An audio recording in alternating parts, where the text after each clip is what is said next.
what the transhumanists are offering us is I would call it a shortcut, but it's not.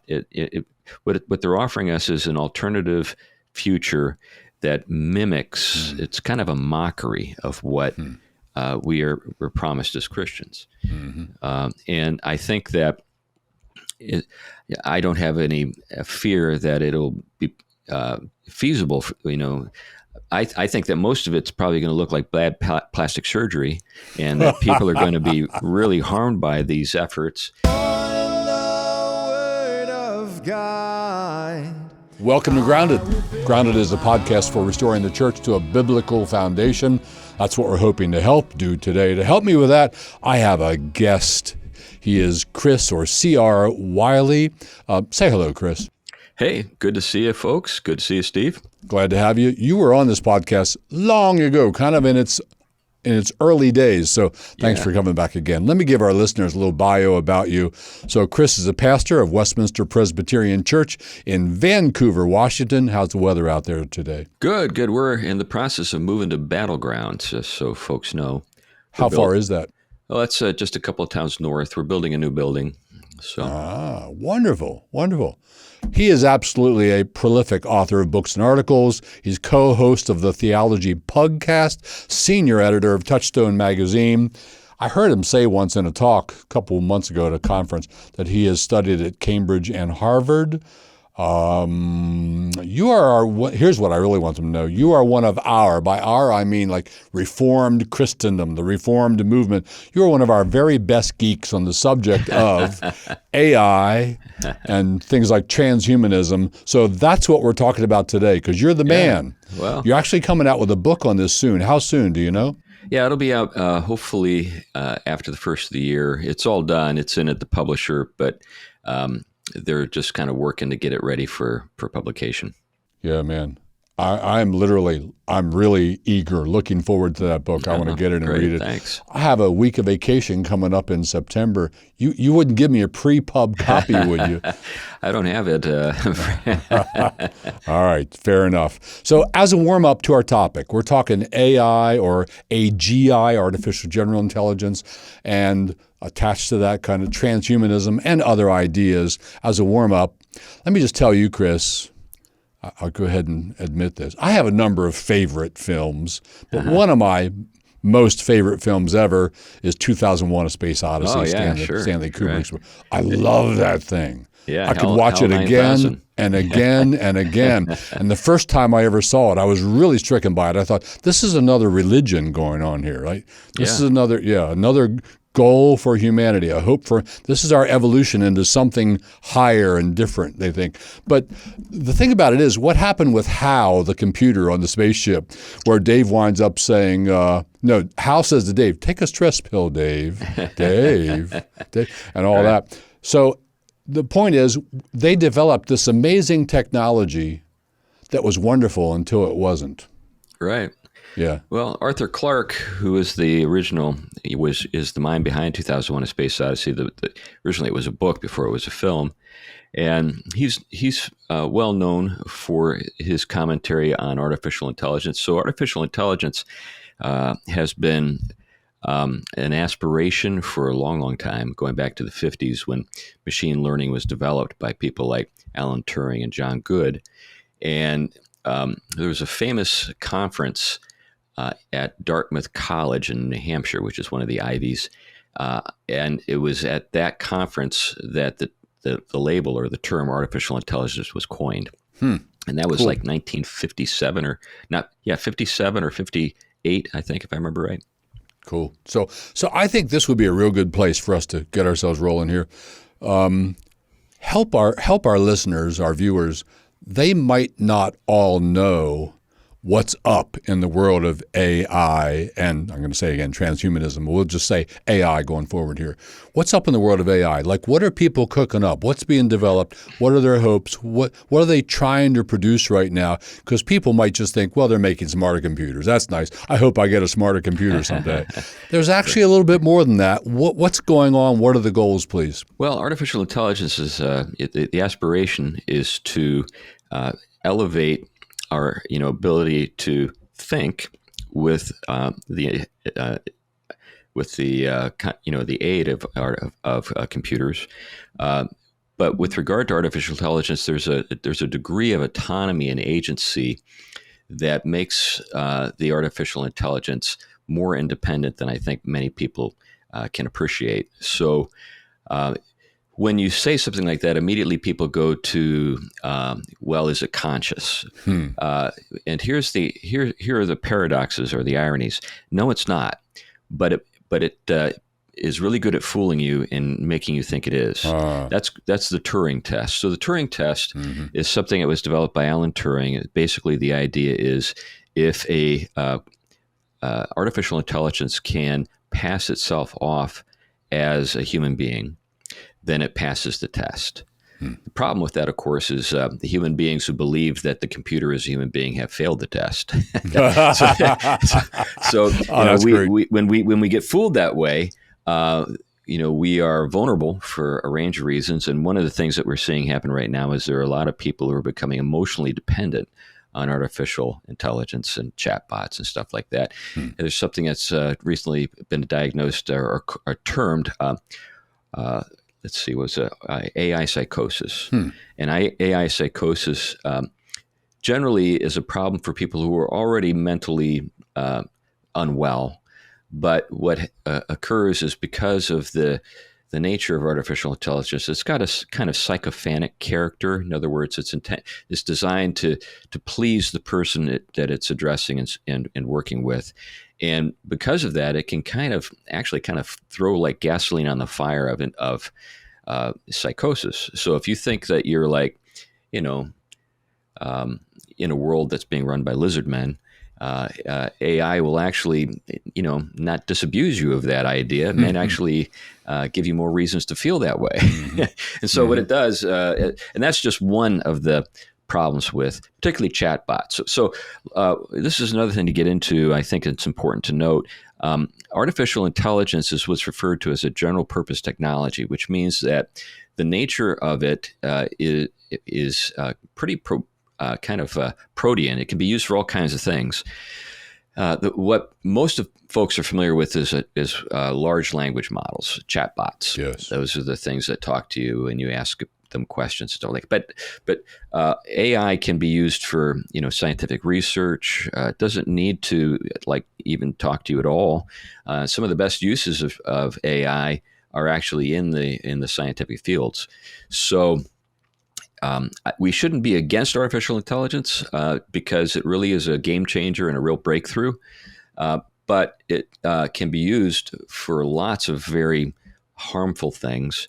It's kind of like nuclear technology. You can light a city with nuclear technology, and you can level it. So whatever is powerful has great potential for good or bad, and that's what we have with artificial intelligence. It's perhaps the most powerful technology we've ever invented. Yeah, that's crazy, isn't it? Yeah. Yeah. And when we talk about where AI is going, I think we can expect that it's going to just exponentially get smarter and smarter and smarter and more capable and more powerful and smarter. So the possibilities for good are ginormous. The possibilities for evil are, unprecedented, unbelievable, huh? Yeah, that's what everybody's uneasy about, including the people behind it. The people who are the most sanguine about it are the people who know the least about it. That's what I've discovered. Now, I've been working on this for about a year, reading all kinds of stuff, listening to interviews, attending conferences and different things. And the higher up you go, the more unnerved people are, including the people who actually invented the technology. They're the ones that are giving the most alarming warnings to us. And yet there are some at that level who are like full speed ahead. Let's do this. Wherever it leads, we got to go there. This might be the next development. We don't care about the human species. We care about, whether. Right. Now, there are nutcases like that. That's for sure.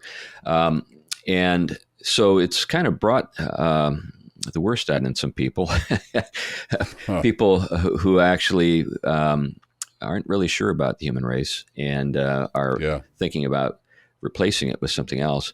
But generally speaking, the people who are the godfathers of it, people like Joshua Bengio or like Jeffrey Hinton or Demis Hassabis. Those guys are all pretty level-headed guys, and they're concerned that people aren't taking this seriously enough. In other words, the potential for good is great, but also the potential for really horrible things is just as great, and they're concerned about obviously the downsides. So like when it comes to what could happen, well, once let's say we achieve something that's referred to as AGI, and you noted that earlier that there's something that we refer to as artificial general intelligence. Right now, what we have is narrow AI, which is pretty task specific. So when an AI becomes really good at a particular thing, then we can benefit from the things that can do. For example, I'll give an example. So there's something called AlphaFold. So AlphaFold was a research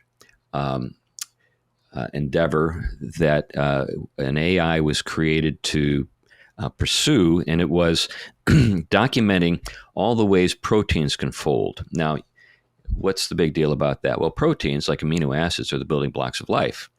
And the way proteins fold is pretty significant and important to know.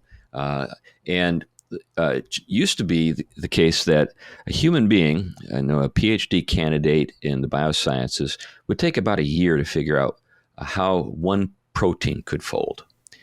AI figured out in a course of a year, that same period of time, the 200 million ways proteins can fold. Good illustration. So now we actually know all the ways proteins can fold. In other words, that field of research is over. AI has figured it all out for us. Now, what can come out of that? Well, all sorts of therapies and medicines and stuff that will be really beneficial. We're just at the beginning of sort of the implications of that discovery, and there are other things that AI can do that are similar, but you don't actually have a conversation with AlphaFold. It's not like, "Hi, AlphaFold, how are you today?" Yeah. AlphaFold just looks at amino acids. That's all it does. It doesn't have a relationship with you, unlike a chatbot. You think you can have a relationship with a chatbot, but actually there's no one home. Mm-hmm. A chatbot is just basically a very sophisticated calculator right. that supplies the next word and in a sequence of words, and it is so sophisticated that it gives the impression that there's a consciousness present, but there's none. Yeah, and never will be. Right. Let's talk for a minute about digital utopianism. We were kind of touching on it already, but here's a quote from somebody. "Digital life is the natural and desirable next step in the cosmic evolution." Digital life. Others say, "Oh yeah, the outcome will be good." Here's another quote, if life is going to spread throughout our galaxy, and it should, then it will have to spread in digital form. So we need to pursue digital life. What is digital life, and how do you feel about it? Basically, there was a book that was published called Life 3.0 by a guy named Max Tegmark. Yeah, I read that. I really liked it. Yeah. So Tegmark, as you know, is a physicist, and he's at MIT, so he's a pretty sharp guy. But he's also established an organization called the Institute for Life, or something like that. So anyway, what we're looking at is the prospect of a new form of life. And you noted something at the end of the comments on consciousness that I agreed with, but he would disagree with. And that is, consciousness will never arise in, sort of this silicon sort of computer environment. You and I believe in spirits. We believe in souls. These folks, their understanding of consciousness is that it's a epiphenomenon. In other words, the biochemistry of our brains is what gives rise to what we call consciousness. Now, they don't claim to understand it, but they're absolutely 100% sure that it has a material basis. It's all material, yeah. Right. So it's material all the way down. matter and energy. And their assumption is that if consciousness could arise in the human brain through the neural networks of our brains, then why shouldn't it be able to arise in the neural networks of a artificial intelligence? Yes. And by the way, neural nets, that's the kind of the breakthrough. So it's a software architecture that makes artificial intelligence possible. And it's actually modeled on the human brain. So they didn't like cook up something out of nothing. They didn't like dream up this stuff out, on their own. They were trying to mimic the brain. And but we don't subscribe to the idea that consciousness is reducible to matter and energy, but they think it is. And so they really do believe that even even though AI is not conscious presently, there's no reason why it couldn't eventually be. And a lot of those people, kind of banking on that. Yeah. So when they talk about digital intelligence, they're thinking about that kind of thing where a new form of life, a silicon-based form of life, it is developed by human beings, and perhaps we even eventually inhabit it ourselves by transferring over consciousness to these new platforms, or it'd be a platform, I guess would be the best way to put it.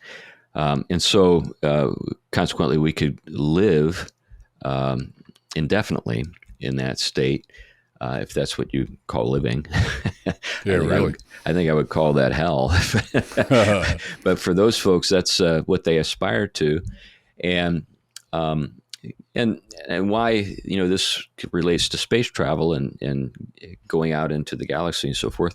The galaxy is a pretty big place, and it takes a long time to get anywhere. So you need to have a kind of, sort of a manner of existing that makes it possible for you to continue existing over the vast span of time that it would take for you to get from one place to another. So that's kind of what that's all about. Yeah, very much so. So Elon, and you don't have to use his last name anymore, do you? No, he's kind of like a Brazilian soccer player where you just know him by one name, like That's Pele. Right. Yes. So Elon expresses concern that digital life might destroy our species. Right. Somebody else then replied and accused him of speciesism. Right. Yeah, like, what are you just like stuck on our species? Right. And said treating certain life forms as inferior just because they're silicone-based and not carbon-based isn't right. Someone else said we should view the AI as our descendants, not our conquerors. Right. They are our non-biological descendants. People are really thinking this stuff, aren't they? Oh, yeah. Well, certainly in Silicon Valley, where you have people who kind of are out of touch with the normal Yes. sort of things that most of us are in touch with. Yeah, like talk to a welder instead, right? That's right. Right. Now, Elon, for all of his weirdness and his kind of autistic sort of traits, is one of the more comforting figures in that world. Yes. He really does like human beings, apparently. He wants to have more of them. I think he's got 12 kids. He does. He's had them in a weird way, though. I think they're all IVF. I didn't know that. I just know there's from some different women, but they're IVF too, huh? Yeah. I think only one of them is came into being the old-fashioned way. One can fear that that's going to be most babies in the future. Well, if the transhumanists have their way, yes, definitely. Yeah. And I know we want to go there eventually, but Elon would like human beings to go on. So we can take a measure of comfort in that. But there are other people who have serious questions about whether or not that's even feasible, particularly if artificial general intelligence emerges, which is I didn't finish explaining what that is, so we don't have it yet. But basically, artificial general intelligence is an artificial intelligence with an ability to operate in multiple domains. So like when we think about a human being, a human being may have a job, but also is someone who's capable of cooking a dinner or taking care of children. In other words, human beings are capable of a wide range of things, even if they specialize in one thing for a living. Well, the idea is that artificial intelligence will no longer be narrow. It'll be general and be able to operate in multiple domains. And then, as you noted, I think you noted earlier, because artificial intelligence has the ability to improve itself, what's called recursive learning, it will continually upgrade itself, and it will possibly achieve what is referred to as superintelligence, which at that point, we arrive at the singularity, as some people have called it, where we're not really sure what's on the other side of it, but we're pretty sure that at that point we're no longer in charge. The AI is in charge. Crazy stuff, man. So speaking of that, we don't know, the unknown. No one knows where this is all going. They use the term, it's a singularity, a point past which you cannot see. Like if you're a naturalist and there was the Big Bang, that's a singularity. You can't see what was on the other side. Science can't go there. So like that. So Max Tegmark says on page 156 of Life 3.0, we have no idea what will happen if humanity succeeds in building human-level AGI.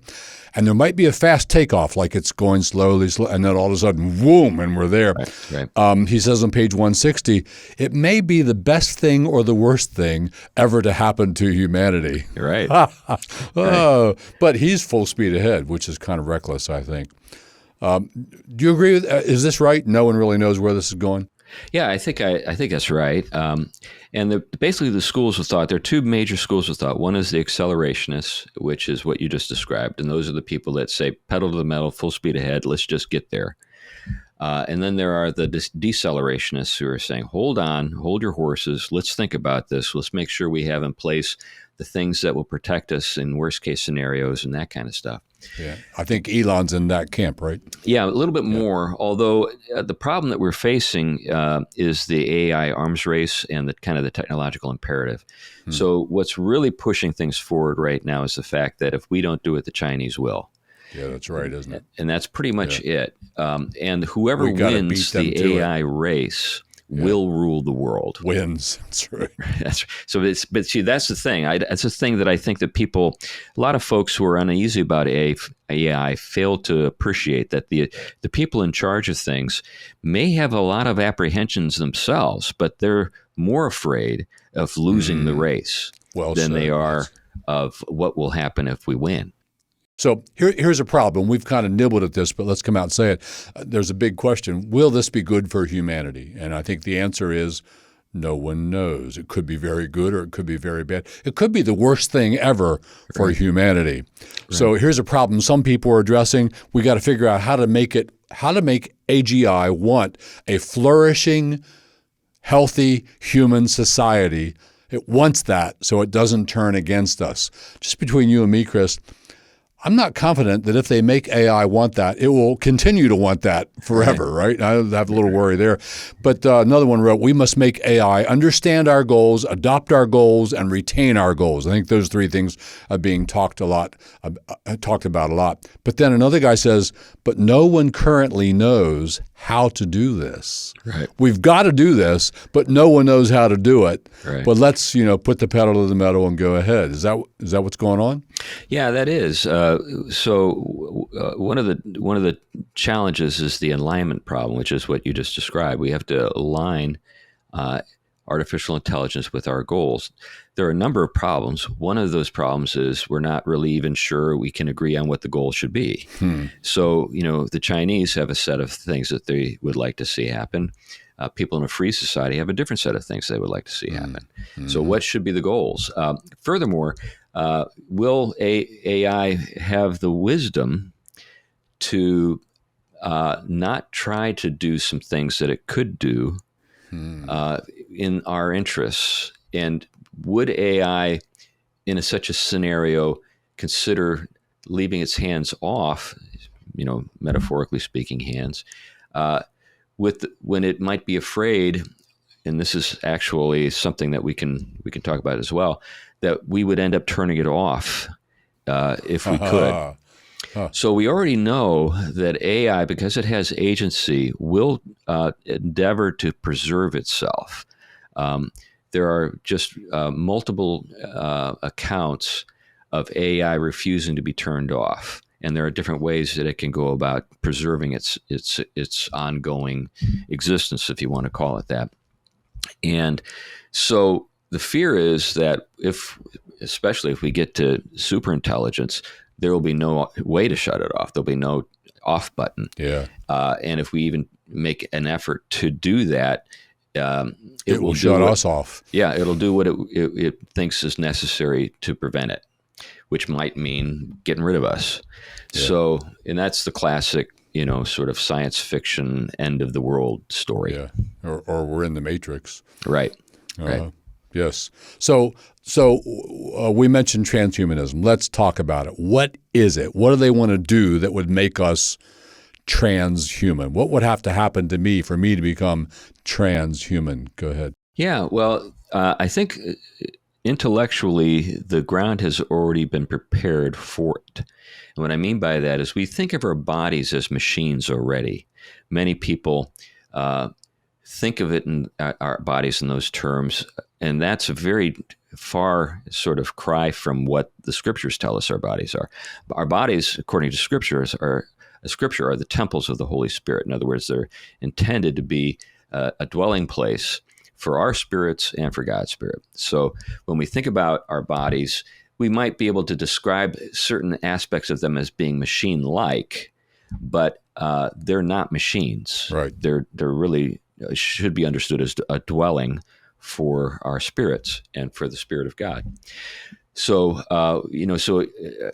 ideally, we're never alone, even when we're alone, because if the Spirit of God is dwelling in us, we always have companionship with God in the temple of our bodies.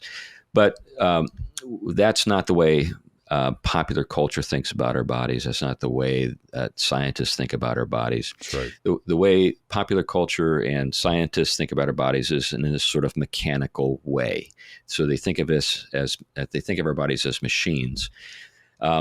There is a regard for consciousness and the rights of what is conscious, but when it comes to the bodies themselves, they're fair game for tinkering. And this is already something we see with the transgender movement.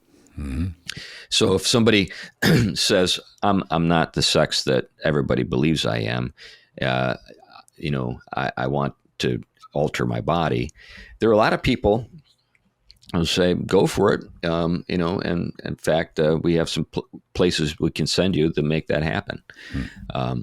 So we already have a lot of the groundwork in place for this, but the transhumanists, kind of the serious transhumanists who have like a long-term agenda, they would like to upgrade our bodies in a range of ways. One is they would like to radically extend our lifespans, but they also want to develop our capacities and make us more intelligent, make us stronger, faster, just like the Bionic Man back in the 70s and 80s, if you remember that show. They really do think that they can hack our bodies to take them to a new level. And that's where the transcendence comes in, transcending humanity as we currently experience it. So that's kind of the transhumanist project. Now, there are basically two schools of thought when it comes to that kind of thing. The first school of thought is focus just essentially on the upside of improving our bodies and our brains. And so a person along this line would be a guy named Ray Kurzweil.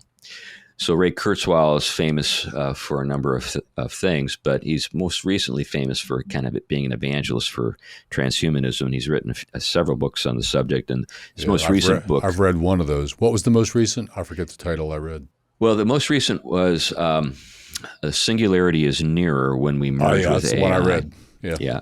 And so what he's proposing in that book is actually to physically connect our brains to the cloud so that there's really, basically the vast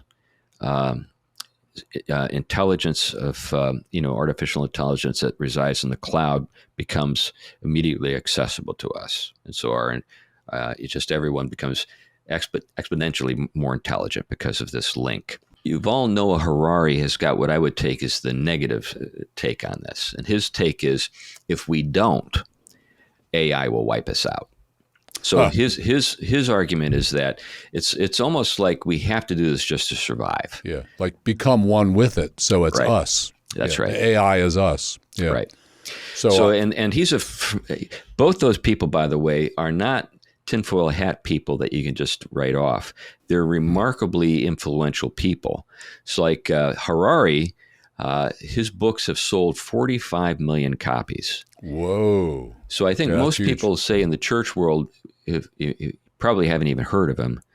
But out in sort of like the larger secular kind of world of midwit writers, he's pretty well known. And he was Klaus Schwab's, the World Economic Forum guy. He was kind of his right-hand guy for years.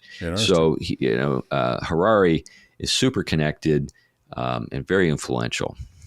Yeah. So for our listeners, let me try and summarize some of this, and you tell me if I'm getting this right, because no kidding, you're the guru, I'm a dabbler. Well, whatever. I don't think of myself as a guru, but anyway, I'll try. You could say to me what the Athenians said to Paul. What's this crumb snatcher had to say?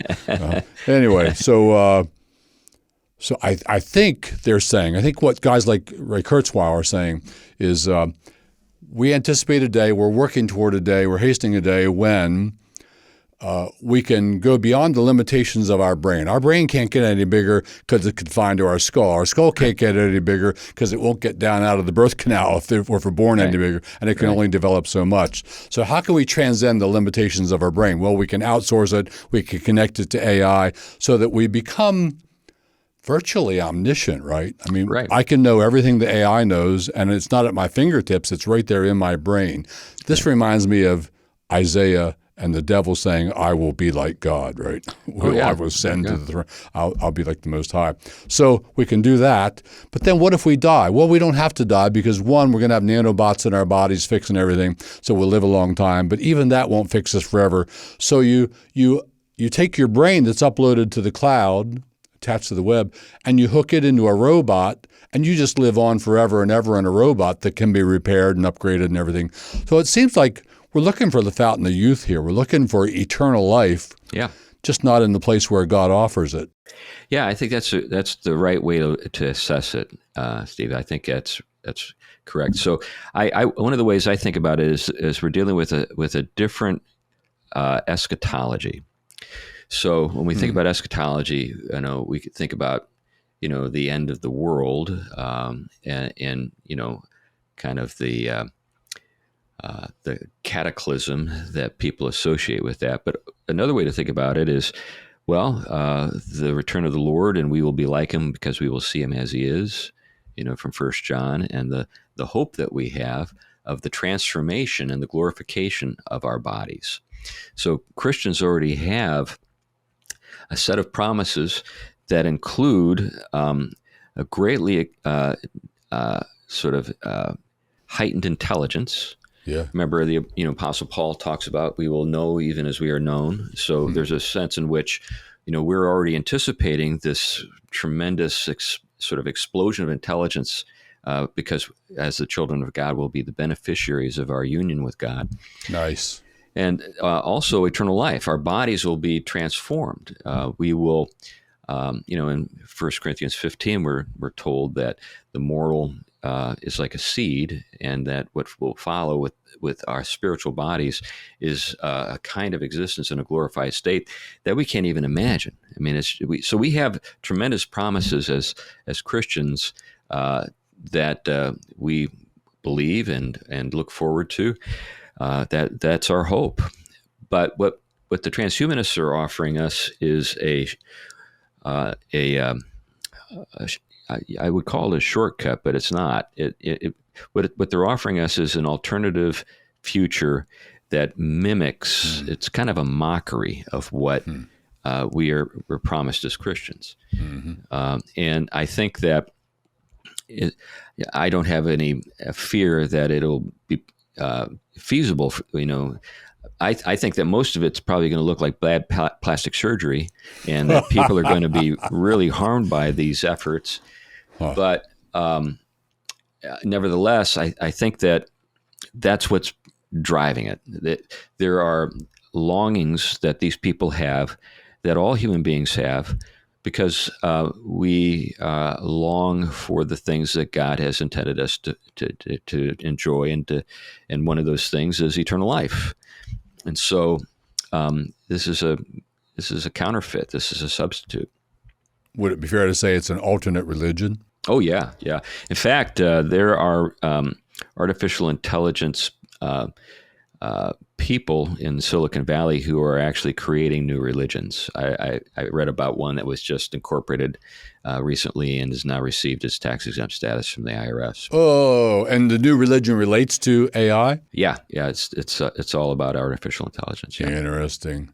All right, I'm going to shift gears here and ask you to talk a little bit about an AI arms race. We touched on this a little bit earlier, but an AI arms race, which is, I think you said, and is already a thing, right? Yeah. Somebody says, by the way, the solution to that is draft international regulations. Yeah, that's right. Oh, that'll fix everything, won't it? Right. Yeah. No. I'm so comforted. So one example I read about is bumblebee-sized killer drones. Oh yeah. A whole army of those come out, and like a drone can approach me and shoot me in the eye and I'm dead, or penetrate my skull and explode a tiny charge and I'm dead. Think about the possibilities for military with hundreds, thousands, millions, billions of those. Think about what the possibilities for assassinations. Oh yeah. Right. Yeah, you just send your little bee down there and knock that guy off. Right. So think about hacking into your enemy's self-driving cars. Yeah. Right. This is another reason why I don't mind that I don't have a Tesla. Right. Right. Yeah. I'm with you.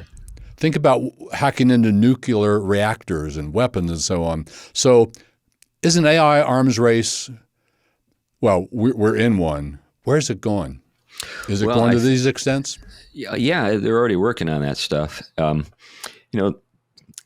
you noted, when it comes to international law, that comes to kind of an end where the self-interest of a nation is compromised. So when it comes to if we were the only game in town, if the United States or like Western powers were the only game in town, we would have I think we'd have a much more sort of cautious approach to the development of the technology. But because the Chinese and the nature of that regime, we're just not comfortable with the idea that they might beat us, and they are pretty sharp. Their technology is just slightly behind ours when it comes to the AI arms race, but they're quite capable of passing us up if we don't keep ahead of them. That's kind of the scenario that we're in. But when it comes to the weapons, so I read about a war game. It was a virtual war game that was conducted with U.S. aircraft carriers and drones, and the aircraft carriers were destroyed by drones. By drones. Of course, this is a virtual. It's an experiment. Yes. But what happens is that because of artificial intelligence, the drones don't need human operators to work with them. They are entirely coordinated by an artificial intelligence that's able to keep thousands of drones working together. So what you're dealing with is referred to sometimes as a swarm technology. All coordinated. Yeah, and it's all coordinated. So if you had, say, a few thousand armed drones and you sent them at an aircraft carrier, it'd be like locusts in the Old Testament, climbing in the windows and just these different things. And all of the weaponry on the aircraft carrier would be more or less useless. But what they discovered is that eventually what would be the demise of the aircraft carrier would be it would run out of ammunition because there would just be too many targets. And now there have been other approaches. There's EMP, electromagnetic pulse technology, which is undergoing a lot of development with the idea of being able to just take out all the drones simultaneously. But that's the kind of thing we're into right now, is that kind of arms race. And then right now, the United States has a number of AI autonomous subs that are already deployed in the oceans of the world that are already like patrolling the world, and they're armed. Are they smaller than like a standard nuclear sub? Yeah. I think I saw a picture of one of them. Yeah, you can find photographs of them online. Mm-hmm.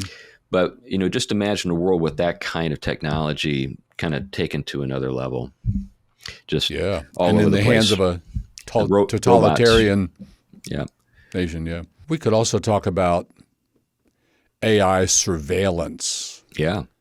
And government or corporate overreach that might come from that. So you have an AI that reads every email and every text ever sent, or by all the people in your nation, listens to every phone call it does, listens to every conversation, watches every surveillance video that's taken on every street corner, every traffic camera, monitors all purchases, all credit card transactions, all online behavior.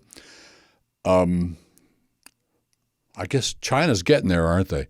Yeah, well, China does have that's one of the first places they went with that technology, and so they do have that. Now, when it comes to kind of listening, we already have it here in the United States. I remember I was at a conference that was sponsored by the Academy of Philosophy and Letters. It must have been over a decade ago, and we had some NSA people come in to talk to us. These are National Security Administration people, but they were all retired. And they said, we're going to tell you what's been going on. So there's a very large listening station outside of Salt Lake City in Utah. It basically does already record everything, phone calls, texts, that kind of stuff. Now, in order to access the data, you need to have, the kind of thing that artificial intelligence provides, and that is, being able to identify and locate things to be concerned about. So even though we're even this conversation we're having right now is being listened in on, because we're unlikely to be using this platform for nefarious purposes, probably we're just going to be ignored. Yeah, but if not, they're going to come for you before me, brother. So sorry. But that is kind of the situation we're already in. So there's a lot of that goes on right now. But yeah, in terms of our capacity to do this seamlessly and universally, it's just getting more and more possible. Crazy. What can be done with that? Right.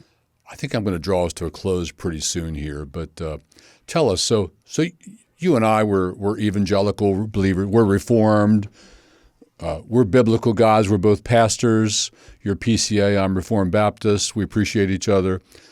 What does all this mean for the future of the church on planet Earth? What's it mean for the future of God's people on the earth? Of course, we do have a Bible and we have an eschatology, so we really do know what the future is in the biggest ways, in the big picture. But what does this mean for the future of Christians? What kind of world are my believing grandchildren and their children going to live in? Can you talk about that a little bit? Yeah. I've been thinking a lot about that, and I've got grandchildren, and I want to leave them a world that I can believe it is possible to continue to live faithfully for Christ in. So I think that there are two things. One is that we believe that Christ is on the throne. So that's something that we're confident about. And so on the one hand, we can rest and rest assured. But that doesn't mean that bad things can't happen to God's people. We see that in the book of Acts, right? Mm-hmm. So the very people that see Christ descend, they're all martyred. You know what I'm saying? So bad things can happen to God's people. And what we need in the meantime is faithfulness and some strategies for living. And I think one of the things that we're going to need is an ability as Christians to be able to, at one and the same time, use AI but not be used by it, or at least control as much as we can the prospect that we will be used by it. So I think we're going to have to provide limits to it. And we might find ourselves looked at as being, I don't know, weird, because we don't want to just go along with everything else everybody else is going along with. Luddites. Yeah, we might get written off as Luddites or fanatics or whatever, because we just don't want to like plug our brain into the cloud. Like everybody in the neighborhood is getting plugged into the cloud. Why aren't you doing it? That kind of thing. Now, whether or not they'll actually physically, be able to pull that off is, that's debatable. Yeah. But let's just say, for the sake of argument, they can. What do we do about that? I think we can't permit ourselves to be made that vulnerable or that accessible. This is one of the things I wonder about sometimes with some of these people. I think, don't they realize that influence moves in two directions? That this isn't just a way for the machine to make you more powerful, but it's also a way for you to help make the machine more powerful, and in the process, become its tool. Yeah, it controls you. Right. Yeah. So I mean, our bodies are already owned by somebody else, right? We were bought by the price. So we are not our own. So do we have the right even to like give ourselves over to this stuff? To plug in. Yeah. Yeah. Yeah. Amen. So I think a combination of confidence that God is in charge and putting some boundaries on some of this stuff is what we're going to have to do. Good. Are you going to address that some in your book? Yeah. That's really what the book's about. Kind of, I paint what I call two pictures. One is a nightmare, the other is a dream. So the first part of the nightmare, which is getting into all the scary stuff that we've been talking about.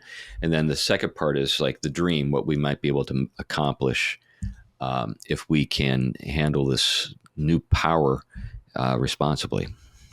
Interesting. Very interesting. So you said the book's probably coming out in, did you say January?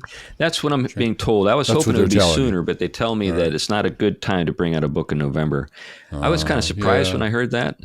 I thought, well, Christmas shopping. Christmas gifts, yeah. But apparently I was wrong. And Canon Press is going to publish this? Right. Glad to hear. Yeah. Well, thank you, brother. Thank you for all your hard work and your research and your studies on this. Here's another question I'd like to ask you. So when that book comes out, are you done with this topic? Are you moving on to something else? Or do you think there will be a lot more for you here? Well, I'd like to move on, but I imagine that there'll be people who want me to talk about it. Do you have a list what you would want to move on to? Well, I do. I've got other projects, other things I'd like to think about and work on. I've got, I think I mentioned maybe before we started recording, I'm working on a children's book. I really would like to get that done. Nice.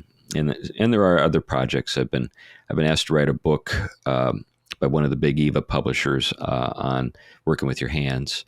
So I'd like to get to that. Big Eva reaches out to C.R. Wiley. Interesting. Yeah, kind of crazy. Don't they know you're connected? You're a friend to Doug Wilson? That's right. I think they forgave me for that. Maybe so. I think it's beautiful that you are coming out with this book, which is kind of a heady topic on AI and where it's all going, and you're also writing a children's book. Yeah, well, I guess maybe that's really where I'd rather spend my time is with the children's book stuff. Yeah, because you have another book on family. What's the title of that book? It's just called Daisy, and it's a picture book. It's a story of a daisy, and I made the story up for my daughter when she was small. So I've been thinking about it for a long time. I finally got around to making the book. But you wrote another book already, didn't you, that has to do with family? What's the title of that one? Well, I wrote Household and the War for the Cosmos. That's the one. Yeah. Yeah. All right. Thank you. Chris, thank you so much for joining me today. I will be eager to have you maybe we'll have you back and we'll talk about your picture book for children. Oh, that'd be fun. I'd like that. I don't know. All right. Thanks for joining me. And to all of you who are listening in, thank you for joining us. Hope to see you next time.